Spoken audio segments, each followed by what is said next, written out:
afternoon mga ka-agri, welcome back to my channel.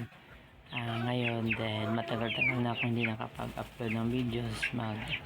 Upload muna ako ngayon ng kahit maiksi lamang para magkaroon tayo ng update sa aking mga manok. Dahil nagbabawas na ako nung nakarang araw, so nagkatay ako ng 5 peraso pambenta at saka pang birthday ni mother. So yan po sila sa likod, yun mga last na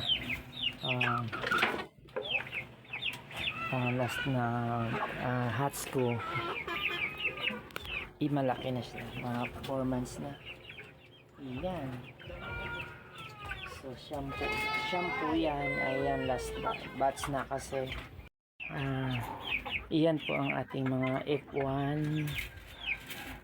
F1 na layer. So very good pa rin sila, everyday pa rin naglay ng eggs. Doon meron tayong mga preference, kasi semi-preference po yung ating backyard farming sa ngayon dahil maliit pa yung space natin, pero inahanda na natin yung ating paglilipatan na malaking space. So iba naka-cage kasi hindi po sila pwedeng pagsamahin dahil hindi po sila sabay-sabay na pinag-hats.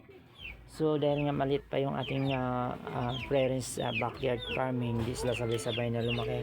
So hindi sila pwedeng magsabay-sabay na preference o pakawala. So dyan muna sila. Yan po yung ating bird Plymouth Rock.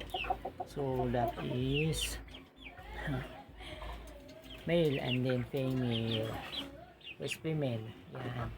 So nag-itlog na yan si yung mukha niya may pula kasi yan dahil siya, crossbred siya ng Rhode Island. So mayroong halong pula ang mukha niya. So update tayo sa ating mga egg. Yan egg nila for 2 days kasi 3 lang yung nag-itlog ngayon dahil yung isa medyo nagka-problema. So saan na ba yun? Ayaw mag-itlog, makuli. Ito nag-iitlog pa. Bitik siya.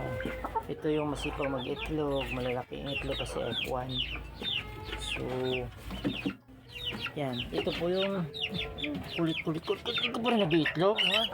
Nag-iitlog yan na dalawa, sobrang laki, tapos nawala din na nagtutuloy. So dahil nga tumigil tayo breed dahil ang purpose po natin is di po tayo na allowed ng farm na mag breed ng mga F1 generation. So nagbili tayo sa farm ng mga pure lines.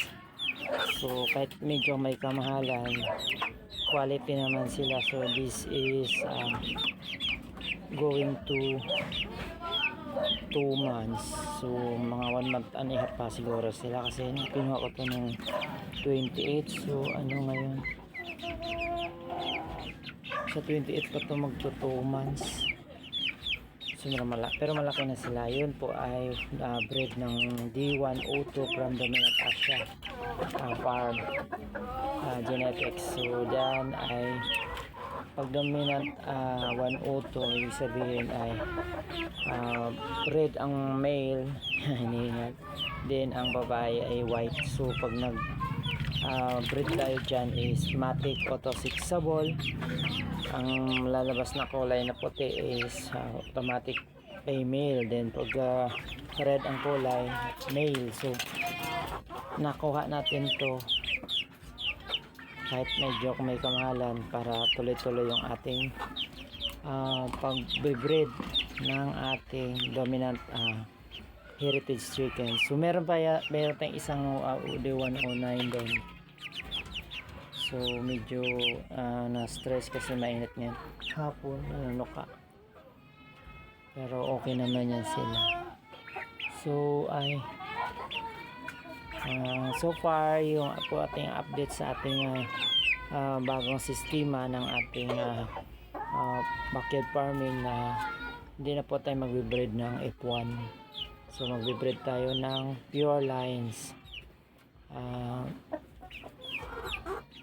yung parent stock natin na galing sa Dominant Asia Pacific Genetic Farm sa Morong. So that's for the breeding purposes. Then continue tayo sa abangan nyo mga ka-agri dahil mag-proceed na rin ako sa aking lettucean dyan sa likod kasi ang daming buyer na pupunta, nasanay na po sila sa akin na bumibili. So i-proceed natin yung ating lettuce farming, then yung ating lilipatan na poultry farm doon sa Hillsdale Subdivision. So that's all for today. Thank you very much sa mga nag-subscribe, nag-follow and nag-click ng notification bell para mas marami pang makapanood sa aking mga videos about farming. So thank you very much. Bye bye.